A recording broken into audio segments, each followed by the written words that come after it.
They say no good deed goes unpunished, but for Lindsay Vance, a simple act of kindness nearly cost her everything.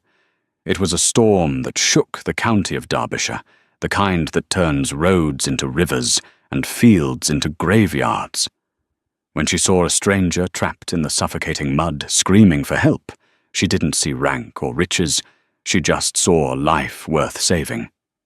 She dragged him out with her bare hands, unaware that the man shivering in her arms was the very same tyrant threatening to burn her father's home to the ground. This is the story of how a muddy ditch changed the fate of an entire dukedom. The rain in Derbyshire didn't wash things clean, it just made the dirt permanent. Lindsay Vance pulled her woolen shawl tighter around her shoulders, her boots making a sickening squelch with every step she took along the old York Road. She was 22, with hair the colour of roasted chestnuts, and hands that were roughened by years of scrubbing floors and digging turnips. Today those hands were empty. She had walked 5 miles to the market town of Bakewell to sell her mother's silver locket, the last object of value the Vance family owned, only to be offered a pittance by the pawnbroker. She had refused. Now she was walking home in a torrential downpour, clutching the locket, dreading the look on her father's face. Thomas Vance was dying. It was a slow, rattling sickness in his chest, exacerbated by the damp walls of their tenant cottage. But the sickness wasn't what killed men in these parts. It was the debt. The rent was due in 3 days, and Silas Crouch, the estate bailiff, had promised to evict them if they were a shilling short. A crack of thunder shook the ground beneath Lindsay's feet. Through the sheets of grey rain she heard something else, a high-pitched whinny of a horse in distress, followed by a man's shout. Lindsay squinted through the deluge. Ahead, where the road dipped into a notorious hollow, known as Dead Man's Drop, a carriage had careened off the track. One wheel was shattered, the carriage body tipped precariously into the drainage ditch. She ran.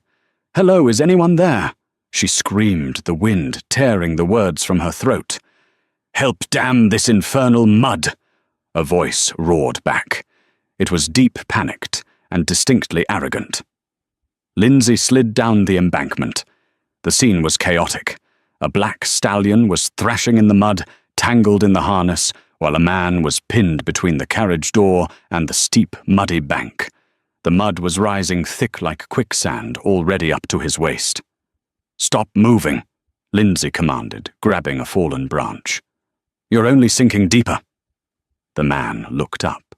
His face was streaked with grime, his dark hair plastered to his forehead. Even in his predicament, his eyes, piercingly blue and furious, held a command that made Lindsay pause. "Don't tell me what to do, girl. Get me out," he barked, gritting his teeth in pain. "I will leave you here to drown if you shout at me again." Lindsay snapped back her patience, worn thin by her own misery. She jammed the branch into the bank near him. "Grab this. I'm going to cut the horse loose first. If the beast rolls over, it will crush you." The stranger looked as if he wanted to argue, but the mud was inching toward his chest. "Fine," he spat. Lindsay worked quickly, pulling a small knife from her belt. She slashed the leather traces, freeing the panicked horse, which scrambled up the bank and bolted. Then she turned her attention to the man. "Grab the branch," she ordered. He gripped it, his knuckles white. Lindsay planted her feet, ignoring the suction on her own boots, and pulled. It was a brutal struggle.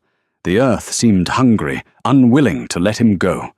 She groaned with effort, her muscles screaming until finally, with a wet-sucking sound, the mud released him.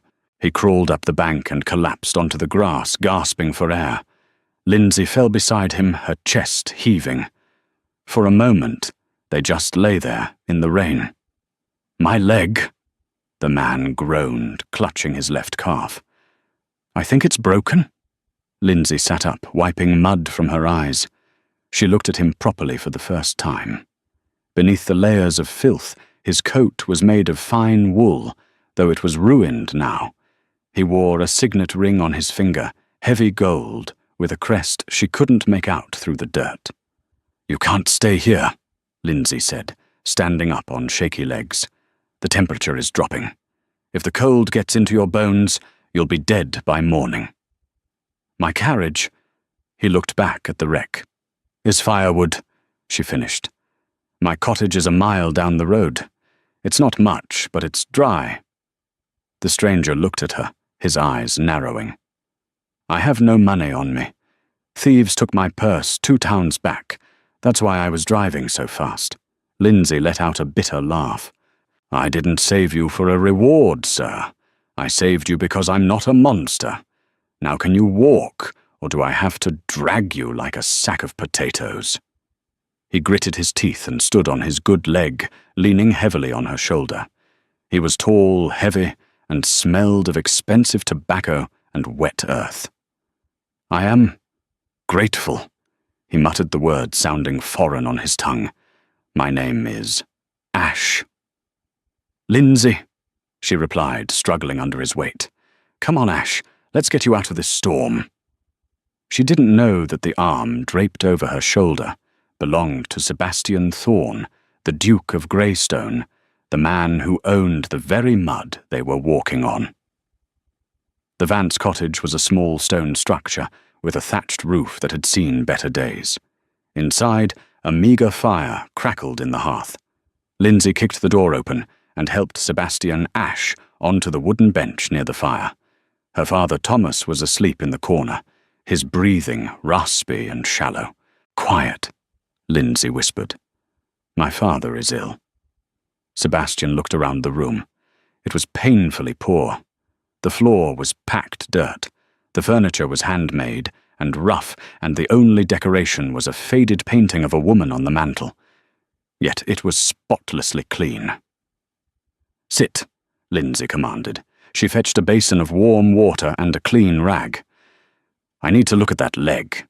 Sebastian hissed in pain as she cut away the ruined fabric of his trousers. His calf was bruised a violent purple and swollen, but the bone didn't seem to be protruding. "It's not broken," she assessed her fingers, gentle but firm. "Just a bad sprain and deep bruising. You'll limp for a week, but you'll keep the leg." She wrapped it in linen strips. As she worked, Sebastian watched her. He was used to women who swooned, women who giggled, women who wore silk and smelled of lavender. Lindsay smelled of rain and wood smoke. She was focused, capable, and entirely unimpressed by him. "You live here alone with him?" Sebastian asked quietly, gesturing to the sleeping man. "Since my mother died, yes," Lindsay said, standing up to put a kettle on the hook. "We manage." "It seems difficult." "It's life," she said simply. "We work the land. We pay our rent. We pray the harvest is good." Suddenly, a heavy pounding on the door made them both jump. Thomas Vance woke with a start, coughing violently. "Open up, Vance, I know you're in there." Lindsay's face went pale. "It's Silas Crouch." Sebastian stiffened. He knew the name. Crouch was his head bailiff, the man he had entrusted to run the Greystone estate while he had been away in London for the past 3 years, dealing with Parliament. Lindsay opened the door a crack. Silas Crouch pushed his way in. He was a thick-set man with a red face and eyes like small dark beads. He wore a dripping wet coat and carried a riding crop. "Well, well," Crouch sneered, shaking rain off his hat onto Lindsay's clean floor. "Cozy in here. Where is it?" "Lindsay." "We have until Friday, Mr. Crouch." Lindsay said, her voice trembling slightly, but her chin held high. "That was the agreement." "The agreement has changed." Crouch spat. "The Duke is returning from London soon. He wants the accounts settled. I want the £5 you owe, or you're out." "Tonight." "Tonight," Lindsay cried. "It's a storm. My father is sick. You can't throw us out in this. I can do whatever I please." Crouch stepped closer, looming over her. "Unless, of course, there's another way you'd like to pay." He reached out his hand, grazing her cheek. Lindsay slapped his hand away. "Don't touch me." From the shadows of the corner, a deep voice cut through the room like a blade. "She said don't touch her." Crouch spun around, squinting into the dim light. He saw a man sitting on the bench covered in mud leg, wrapped in rags. He didn't recognize the Duke. To him, it was just a vagrant. "Who is this?" Crouch laughed cruelly. "Taken in a beggar, have we? No wonder you can't pay the rent." "Get out," Lindsay said, stepping between Crouch and her father. "I will have the money by Friday. If you come back before then, I will go to the magistrate." "The magistrate eats from my hand," Crouch sneered. "Friday at noon, not a penny less, or I burn this hovel down with you inside it." He turned and stormed out, slamming the door so hard the walls shook. Lindsay sagged against the table, burying her face in her hands. Sebastian sat in silence, his fists clenched so tight, his fingernails bit into his palms. He had been away too long. He had simply signed the papers Crouch sent him, never looking at the details, never checking on his tenants. He had assumed his people were being treated fairly. He looked at Lindsay, who was now rushing to her father to calm his coughing fit. £5, Sebastian asked. Lindsay looked up, tears in her eyes. It might as well be 5,000. The crops failed last month. The locket. The pawnbroker only offered 10 shillings. Sebastian reached into his coat pocket. He felt for the hidden lining where he kept a single emergency sovereign, a gold coin worth £1. It wasn't enough. And if he revealed who he was now, while he was injured and vulnerable, he wouldn't learn the full extent of the rot in his estate. "I have to go," Sebastian said, abruptly, standing up despite the pain in his leg. "Go, you can't walk," Lindsay exclaimed. "I have family in the next town." He lied smoothly. "If I can get to the main road a carriage will pass, I must go." He needed to get back to the manor. He needed to be the Duke again. "You're stubborn," Lindsay sighed. She grabbed an old, gnarled walking stick from by the door. "Take this. And take this shawl. It's my father's, but he has blankets." She wrapped the rough wool around his shoulders. For a second, their faces were inches apart. Sebastian felt a strange pull in his chest, a desire to tell her everything, to promise her that Crouch would pay for his insolence. "Thank you, Lindsay," he said, his voice low, "for the life you saved. I will not forget this." "Just be careful, Ash," she whispered. He limped out into the rain, leaving Lindsay Vance, wondering why the beggar's eyes burned with such a terrifying promise of vengeance. 3 days passed. The rain had stopped, replaced by a biting cold wind. Lindsay had tried everything. She had begged the neighbours, but they were as poor as she was. She had tried to sell her labour in town, but no one was hiring until spring. She had £3 saved. She was still £2 short. It was Friday morning. A rider arrived at the cottage. It wasn't Crouch. It was a livery boy wearing the blue and silver colours of the House of Greystone. "Lindsay Vance?" the boy asked, looking down his nose at her. "Yes." "You are summoned to Greystone Manor immediately. His Grace the Duke wishes to review the tenancy disputes personally." Lindsay's heart hammered against her ribs. The Duke. He was back. Rumours said he was a recluse, a cold man who cared more for his horses in London than his people in Derbyshire. But if he was hearing disputes, maybe there was a chance for mercy. "I will come," she said. She dressed in her Sunday best, a simple grey dress that was mended in 3 places, and kissed her father's forehead. "Pray for me, Papa." The walk to the manor took an hour. Greystone Manor was a beast of a building, all stone turrets and towering windows that looked like unblinking eyes. Lindsay had never been past the iron gates. She was led by a silent footman through halls lined with marble busts and tapestries, worth more than her entire village.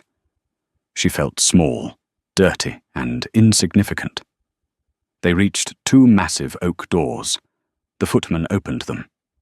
"Miss Vance, Your Grace." Lindsay stepped into the library. It was warm, smelling of old paper and beeswax. A fire roared in a fireplace large enough to roast an ox. Standing by the window with his back to her was a man. He wore a suit of dark blue velvet tailored to perfection. His posture was rigid, commanding. "Your Grace!" Lindsay curtsied low, her eyes on the expensive Persian rug. "I am Lindsay Vance. I have come to plead for my father's home. Mr. Crouch demands £5, but Mr. Crouch demands a great many things," the man said. Lindsay froze. She knew that voice. It was deeper, smoother, echoing with authority, but she knew it. The Duke turned around. Lindsay gasped, her hand flying to her mouth. It was Ash, clean-shaven, his hair brushed back, standing tall despite a slight lean on a cane. The mud was gone, replaced by the trappings of immense power. But the blue eyes were the same. "You," Lindsay breathed, forgetting all protocol. "You're the Duke." "I am Sebastian Thorne," he said, his face unreadable. Lindsay felt a wave of heat rush up her neck, followed instantly by cold betrayal. "You lied to me. In my cottage. You saw how we lived. You saw Crouch threaten me. And you said nothing." "I was injured, Lindsay, and I was observing." Observing. Lindsay stepped forward, anger overriding her fear. "We are not ants in a jar for you to study, Your Grace. We are starving you. Sat in my home, drank my water, took my father's shawl. And all the while, you were the one holding the leash of the dog that bites us." Sebastian's expression softened just a fraction. He stepped toward her, favoring his left leg. "I did not know. Not until that night. I trusted Crouch to manage the estate. I was wrong." "So fix it," Lindsay challenged him, tears of frustration stinging her eyes. "If you are truly the noble Duke, tell Crouch to leave us be. Here is the £3 I have." She slammed the coins onto his polished mahogany desk. "It is all I have in the world." Sebastian looked at the coins, then back at her. "I don't want your money, Lindsay." "Then what do you want?" Before he could answer, the library doors swung open again. Silas Crouch entered, looking smug, holding a ledger. He stopped dead when he saw Lindsay. "What is this trash doing here, Your Grace?" Crouch sneered, reverting to his bullying tone, assuming the Duke shared his disdain for the peasantry. "I told her to pay or leave." Sebastian turned to Crouch. The air in the room seemed to drop 10 degrees. "Mr. Crouch," Sebastian said, his voice terrifyingly calm. "Miss Vance was just telling me about your visit to her cottage 3 nights ago." Crouch paled slightly but forced a laugh. "Lies, I'm sure. These tenants will say anything to avoid paying their dues." "She said you threatened to burn the house down," Sebastian continued, moving closer to his bailiff, "and that you attempted to touch her without her consent." "She's a liar," Crouch shouted, sweat beading on his forehead. "She's a seductress. She probably tried to offer herself to you, didn't she?" Sebastian slammed his cane onto the floor with a crack like a gunshot. "She saved my life." The silence that followed was deafening. Crouch's mouth opened and closed like a fish. "I was the man in the mud, Silas," Sebastian said icily.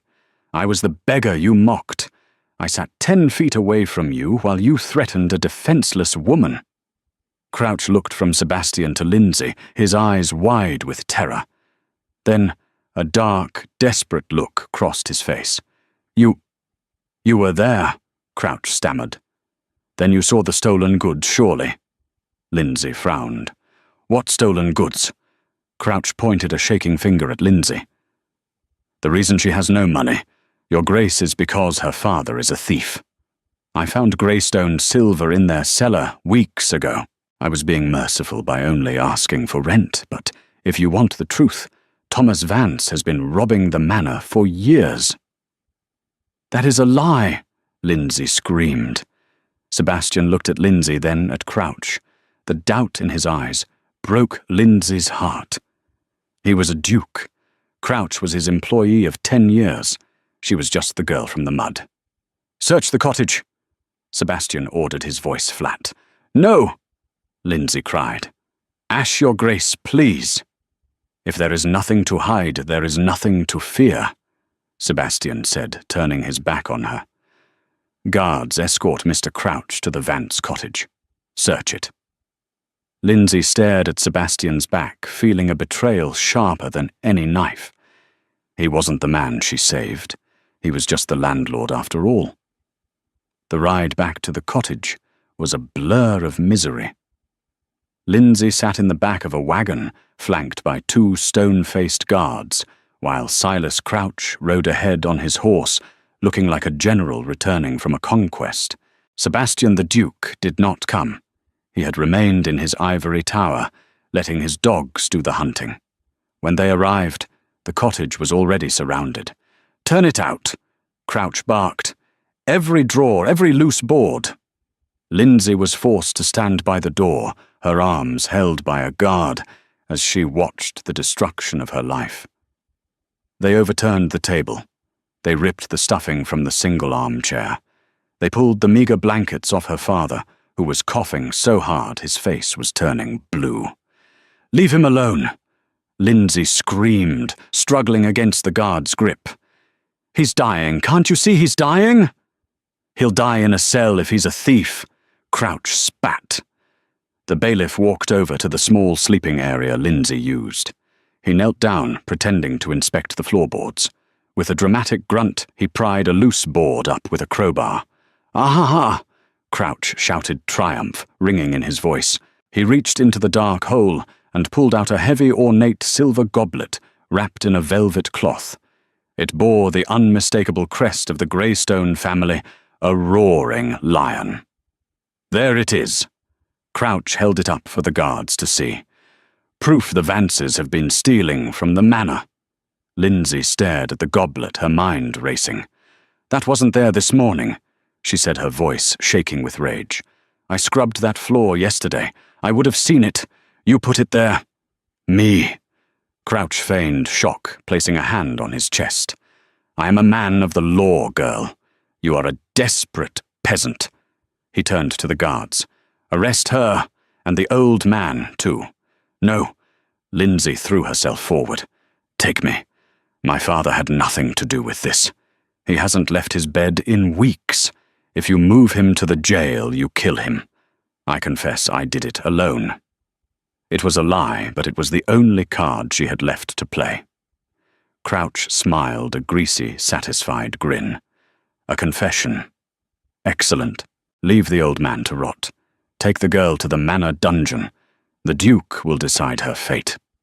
Lindsay was dragged out into the cold afternoon air. She looked back one last time at her father, who was reaching out a trembling hand toward her, too weak to speak. "I'll be back, Papa," she cried out as they shoved her into the wagon. "I promise." But as the wagon jolted forward, carrying her toward judgment, Lindsay felt the cold weight of despair settle in her stomach. She had saved the Duke from the mud, but who would save her from him? The dungeon of Greystone Manor was not a place of fairy tales.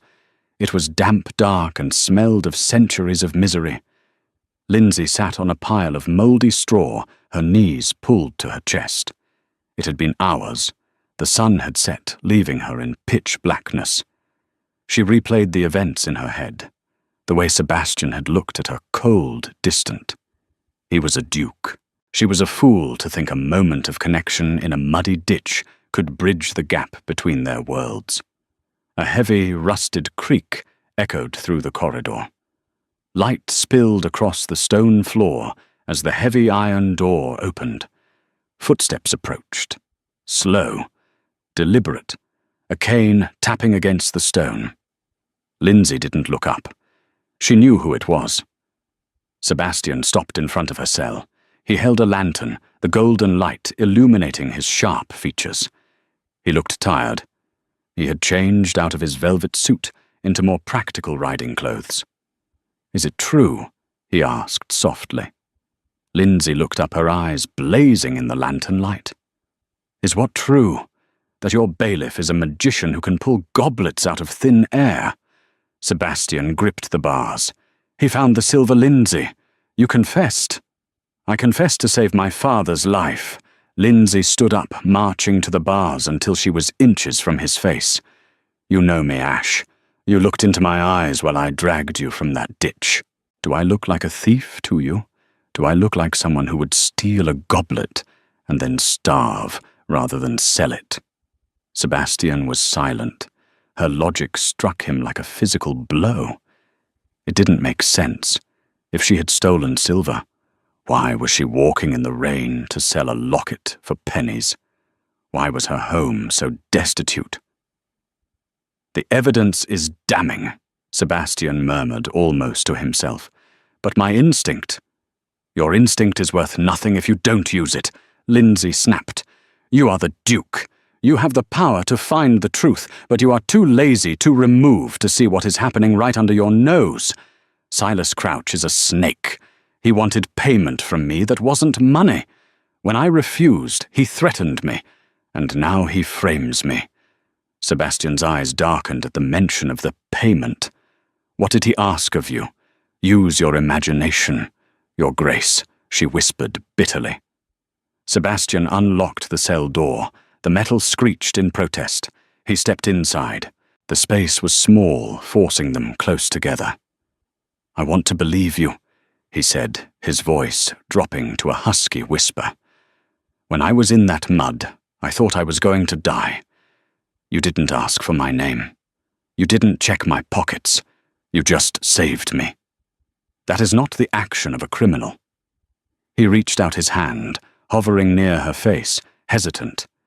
He gently brushed a smudge of dirt from her cheek. His thumb lingered there, warm and rough. Lindsay's breath hitched.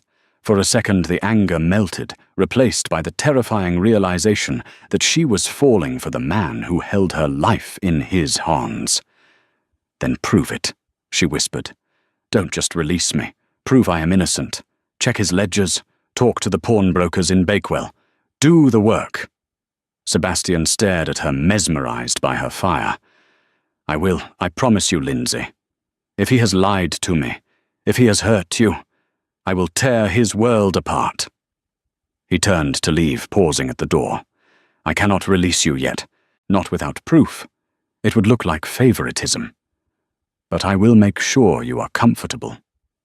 He left the lantern with her and locked the door. But this time, as the lock clicked, it didn't feel like a sentence. It felt like a promise. Sebastian Thorne, the Duke of Greystone, did not sleep that night. The silence of the manor, usually a comfort to him, after the noise of London, now felt heavy and accusing. It felt like the silence of a tomb. He had dismissed his valet and locked himself in the estate office, a room he hadn't properly utilized in 3 years. The walls were lined with leather-bound ledgers, the spine of each one a testament to the years he had spent ignoring his birthright. He had treated Derbyshire as a bank account, a place that generated gold to fund his political ambitions and social seasons in the capital, leaving the details to Silas Crouch. Now the weight of that negligence was crushing him. Get out, he had ordered the terrified night clerks earlier that evening. Leave the books, all of them, and send for Mr. Finch. Mr. Finch was the junior actuary, a man so timid he seemed to blend into the wallpaper. When he arrived, shivering in his nightshirt, Sebastian was already seated behind the massive oak desk, surrounded by mountains of paper. Sit, Finch, Sebastian commanded, not looking up from a grain report dated last October. Yo. Yes, Your Grace. Sebastian slammed a heavy book shut, the sound echoing like a gunshot in the quiet room. This ledger claims we lost 40% of the wheat harvest to unprecedented flooding in the East Valley last autumn. Is that true? Finch swallowed hard, his eyes darting to the door as if expecting Silas Crouch to burst in. The records say so, Your Grace. I'm not asking what the records say. Finch! Sebastian roared, standing up. He winced as his injured leg protested, but he ignored the pain. He limped around the desk, looming over the clerk. I am asking you what happened. I checked the stablemaster's logs. He recorded perfect galloping weather for the entire month of October. No rain. No floods. So where did the wheat go? Finch began to weep. It was a pathetic, quiet sound. "Please, Your Grace. Mr. Crouch. He said he would put my family on the street. He said he controls the magistrate." Sebastian felt a cold chill settle in his stomach. It was true. Lindsay was right. He had let a tyrant rule in his name.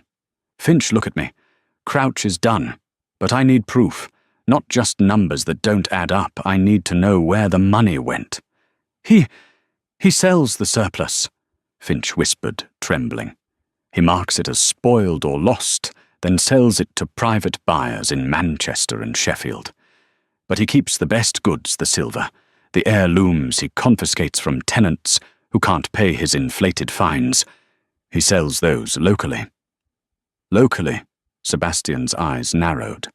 "Where, Bakewell, Your Grace, there is a pawnbroker, Abernathy's Exchange.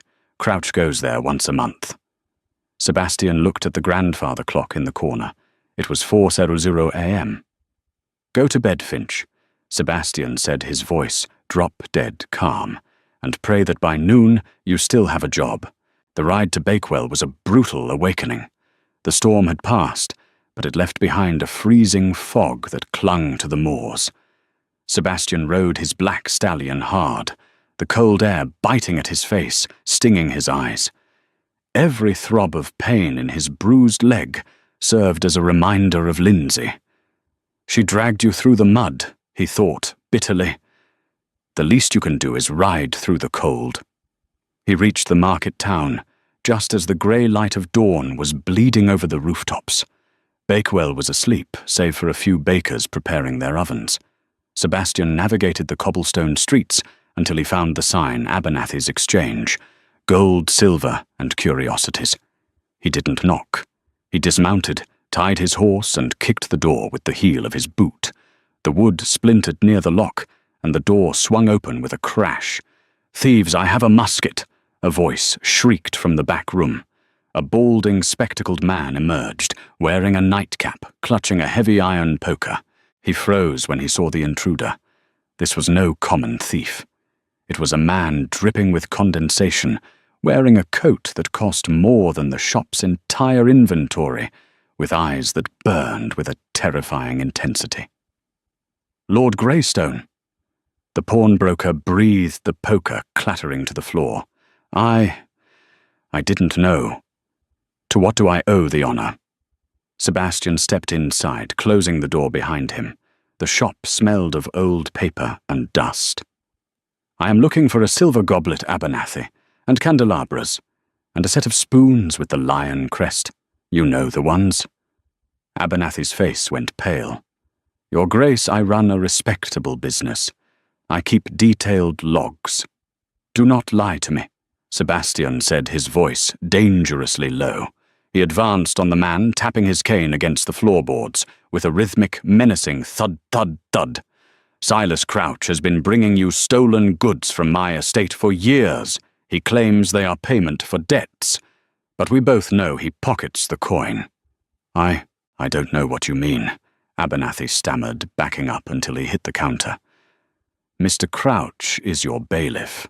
I assumed he was acting on your orders." Sebastian slammed his cane onto the glass countertop, cracking it. "My orders? You think I ordered him to starve my tenants and sell my family heirlooms to a fence in a back alley?" He reached across the counter and grabbed Abernathy by the collar of his nightshirt, pulling him close. "A woman is in a dungeon because of a goblet you bought from him. If she hangs Abernathy, I will personally see to it that you are charged as an accomplice to murder. Do you understand, Abernathy broke? He made me do it. He said he'd burn my shop. He said he was the real power at Greystone." "Show me the ledger," Sebastian demanded, releasing him, "and give me the receipts." Abernathy scrambled to a hidden safe behind a velvet curtain. He produced a black book and a stack of signed papers. Sebastian flipped through them. There it was in black and white. Item: silver goblet, grey stone crest. Seller S. Crouch. Date: November 12th. That was 3 weeks ago. Crouch had stolen the goblet weeks before he planted it in Lindsay's home. It was premeditated. It was a setup designed to crush a woman who had dared to say no. "You will come with me," Sebastian ordered, pocketing the evidence. "Please, Your Grace, he'll kill me." "If you testify, you live," Sebastian said, turning to the door. "If you stay here, I leave you to the wolves. Choose." By the time Sebastian returned to Greystone Manor, the sun was high in the sky. He was exhausted, his leg was throbbing with a dull, constant ache, and he hadn't eaten in 24 hours. But he felt a strange, cold energy coursing through his veins. He walked into the manor, his boots echoing on the marble. The servants scattered at the sight of him. He looked like a man possessed. He went straight to the dining hall. Silas Crouch was there, sitting at the head of the long mahogany table Sebastian's seat. He was enjoying a lavish breakfast of cured ham, poached eggs, and fresh bread. He looked relaxed, the master of his domain. "Ah, Your Grace," Crouch said, wiping grease from his chin with a linen napkin. He didn't stand up. "You're up late, or is it early? I trust you've come to your senses regarding the girl." Sebastian stopped at the opposite end of the table. The distance between them felt like a battlefield. "The girl," Sebastian repeated softly. "You mean Lindsay Vance?" "The thief," Crouch corrected, taking a sip of coffee. "I've drawn up the papers for her transfer to the county magistrate. I recommended a swift trial. We don't want the other tenants getting ideas about stealing your silver." "You are very efficient, Silas," Sebastian said, unbuttoning his coat. "Always thinking of my silver." "Someone has to." Crouch chuckled. "You have your politics in London. I have the burden of the estate. It's a thankless job, but I do it out of loyalty." "Loyalty?" Sebastian tasted the word. It was bitter. He reached into his pocket and pulled out the bundle of papers, the grain reports, the weather logs, and the receipts from Abernathy's exchange. He threw them onto the table. They slid across the polished wood, stopping just inches from Crouch's plate. "What is this?" Crouch asked, frowning. He picked up the top paper. It was the receipt for the goblet. The color drained from Crouch's face so fast it looked as if he had been struck by lightning. His mouth opened, but no sound came out. "I visited Mr. Abernathy this morning," Sebastian said, his voice rising, filling the cavernous room. "We had a very illuminating conversation about loyalty." Crouch stood up, knocking his chair over. This is a misunderstanding. Abernathy is a liar. A crook. You'd take the word of a pawnbroker over your own bailiff. I checked the grain logs. Silas!" Sebastian bellowed, slamming his fist onto the table. The china rattled. "I checked the weather reports. I know about the black market sales in Sheffield. I know about the fines you collect and pocket. I know everything." Crouch backed away, his eyes darting around the room, looking for an exit. But the doors opened, and 4 estate guards marched in their hands on the hilts of their swords. They didn't look at Crouch with fear anymore. They looked at the Duke, awaiting his command. "You can't do this," Crouch stammered, his arrogance dissolving into pathetic desperation. "I made you rich. I kept this estate running while you played Parliament. You owe me. I owe you a rope," Sebastian said, walking slowly toward him. "You took a woman who saved my life, a woman who has more honor in her little finger than you have in your entire body, and you tried to destroy her because she wouldn't let you soil her."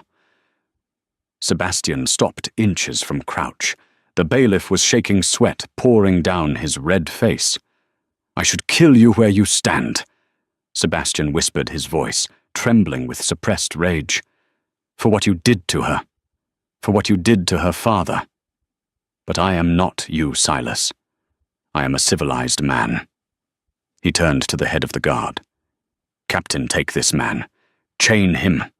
Not in the dungeon that is too good for him. Chain him in the stable yard where the tenants can see him. Let them see the man who stole their livelihood.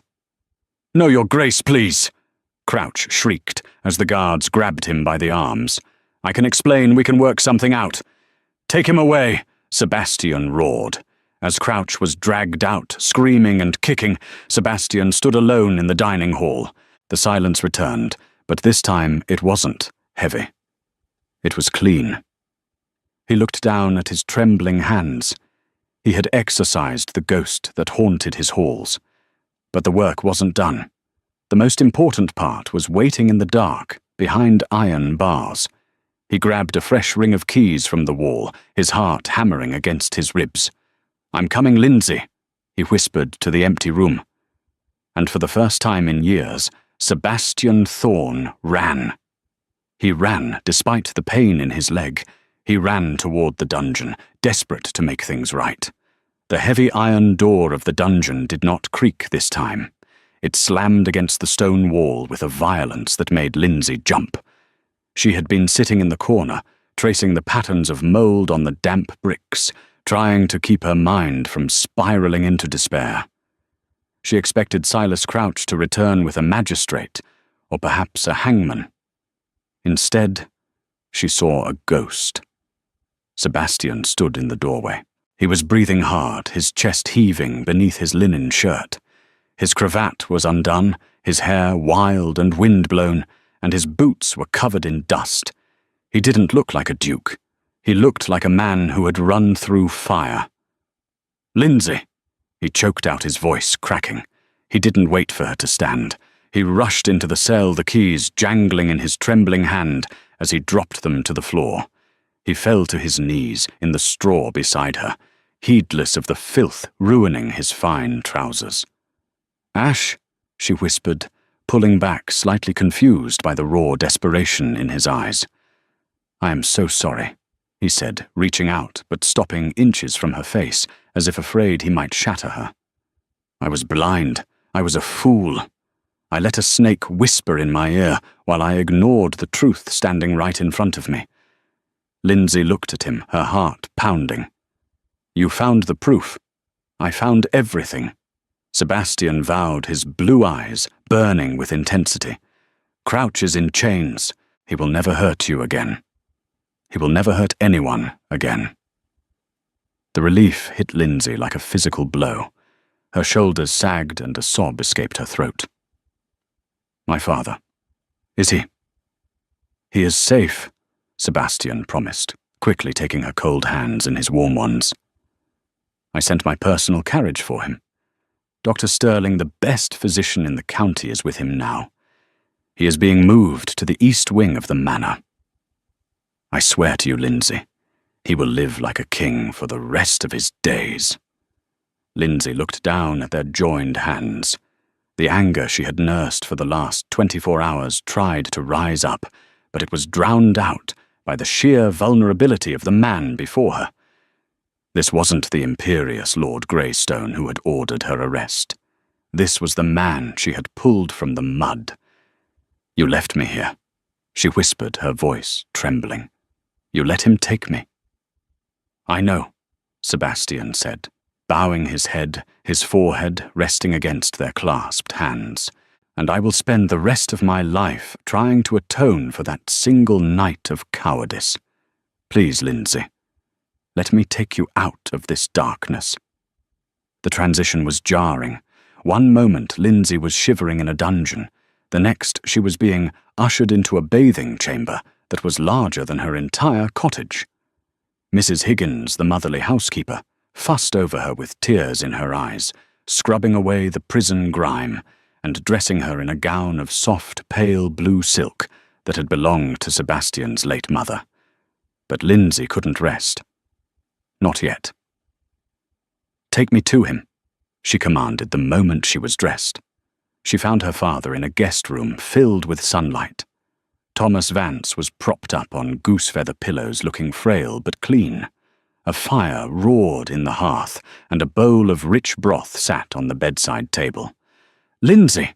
Thomas rasped, his eyes widening. "Is that you? You look like an angel." Lindsay rushed to his side, burying her face in his neck. "I'm here, Papa. We're safe." Standing by the window watching them was Sebastian. He had washed and changed into fresh clothes, but the lines of exhaustion were still etched deep around his eyes. He looked like an intruder in his own home, unsure of his place in this scene of family reunion. When Thomas fell asleep, aided by the medicine Dr. Sterling had administered, Lindsay finally turned to the Duke. "Walk with me," she said. They walked out onto the stone terrace, overlooking the sprawling gardens of Greystone Manor. The storm had truly passed. The sky was a brilliant, piercing blue, and the air smelled of wet earth and pine. "You look different," Sebastian said softly, leaning against the stone balustrade. "That color suits you. It matches the sky." "Don't," Lindsay said, raising a hand. "Don't try to charm me, Your Grace. We are not at a ball." Sebastian flinched slightly at the formal title. "I deserve that. But I meant it. You look regal." Lindsay looked out over the estate. From here she could see the patchwork of fields, the distant line of the river, and the small plume of smoke that might have been her own chimney. "You own all of this," Lindsay said quietly. "The land, the houses, the lives of the people who work them. Do you understand the weight of that now?" "I do," Sebastian replied. He turned to face the view, his expression solemn. "For 3 years I thought owning an estate meant balancing ledgers and signing leases. I thought if the numbers were black, the people were happy. I didn't see the fear. I didn't see the hunger. I didn't see men like Crouch turning my name into a curse." He turned back to her. "You opened my eyes, Lindsay. When you pulled me from that ditch, you didn't just save my life. You woke me up." He reached into his waistcoat pocket and pulled out a small object wrapped in a handkerchief. He held it out to her. Lindsay unfolded the cloth. Inside lay her mother's silver locket. It had been polished to a shine, the grime of the pawnbroker's shop wiped away. "I went back to Abernathy's," Sebastian explained. "I bought it back. It belongs to you. It should never have left your neck." Lindsay's fingers closed around the cool metal. Tears pricked her eyes again. "I was going to sell it to save us, to pay a debt we didn't owe." "There are no debts between us anymore," Sebastian said firmly. "In fact, I am the one in debt. I owe you everything." He took a step closer. The air between them crackled with a tension that had been building since the moment their eyes met in the rain. "I don't want you to go back to the cottage, Lindsay," he said, his voice low and rough. "And where would I go?" she challenged him, looking up into his face. "I am a farmer's daughter. You are a duke. Do you expect me to stay here as a guest forever? People will talk. They will say I am your mistress." "Let them talk," Sebastian said fiercely. "Let them say what they want. I don't care about the whispers of society anymore. I care about the truth. And the truth is, I cannot imagine walking into this house and not finding you in it." He reached out, cupping her face in his hands. His thumbs traced her cheekbones. "I need you, Lindsay. Not just to manage the house or look after your father. I need your fire. I need your honesty. I need someone who isn't afraid to yell at me when I'm sinking in the mud. You are a difficult man to rescue, Sebastian Thorne." She whispered, a small smile tugging at the corner of her lips. "Then rescue me again," he murmured. "Stay. Marry me." Lindsay stopped breathing. "Marry you? You are mad. The scandal alone." "The scandal be damned!" Sebastian laughed, a sound of pure liberation. "I am the Duke of Greystone. I make the rules. And my rule is this: I will only marry a woman brave enough to save a stranger and strong enough to forgive a fool." He dropped to one knee right there on the terrace, ignoring the servants who were peeking through the glass doors. "Lindsay Vance," he said, looking up at her with adoring eyes. "Will you do me the extraordinary honor of becoming the Duchess of Greystone? Will you help me heal this land, and perhaps heal me in the process?" Lindsay looked at him, really looked at him. She saw the arrogance that had been stripped away, replaced by humility and love. She saw a man who was willing to change. She smiled, the first true, radiant smile she had shown him since the storm. "Get up, you foolish man," she said, pulling him to his feet. "You'll ruin your breeches. Is that a yes?" "Yes," she whispered. "Yes, I will marry you." Sebastian didn't wait. He pulled her into his arms and kissed her. It wasn't the tentative kiss of a suitor. It was the claiming kiss of a man who had found his other half. It tasted of sunlight and second chances. 6 months later, the county of Derbyshire was unrecognizable. The repairs to the tenant cottages were complete. The grain stores were full, and the threat of eviction was a distant memory. Silas Crouch was rotting in a prison hulk in the Thames, a cautionary tale for any who dared to exploit the poor. But the biggest change was at the manor itself. The heavy gates, once always closed, were now open. In the great garden, a summer fete was in full swing. Music drifted over the lawn where farmers danced alongside gentry. Thomas Vance sat in a cushioned chair, laughing as he watched the children play a warm blanket over his knees, not because he was sick, but because the evening breeze was cool. And in the center of it all stood Lindsay. She wore a dress of emerald green, but her hands were not idle. She was pouring cider for a tenant, laughing at a joke, her eyes bright. Sebastian watched her from the terrace steps. He leaned on his cane. He still carried it, a reminder of the injury that had changed his life, and felt a profound sense of peace. He walked down to her, slipping his arm around her waist. She leaned into him naturally, her head resting on his shoulder. "They look happy," Sebastian murmured. "They are happy," Lindsay corrected him, "because they know they are safe, because they know their duke actually cares." "Their duchess," Sebastian corrected her, kissing her temple. "They listen to me, Lindsay, but they love you." Lindsay turned to him, fingering the silver locket that rested against her throat. "We did this together, Ash. You and me.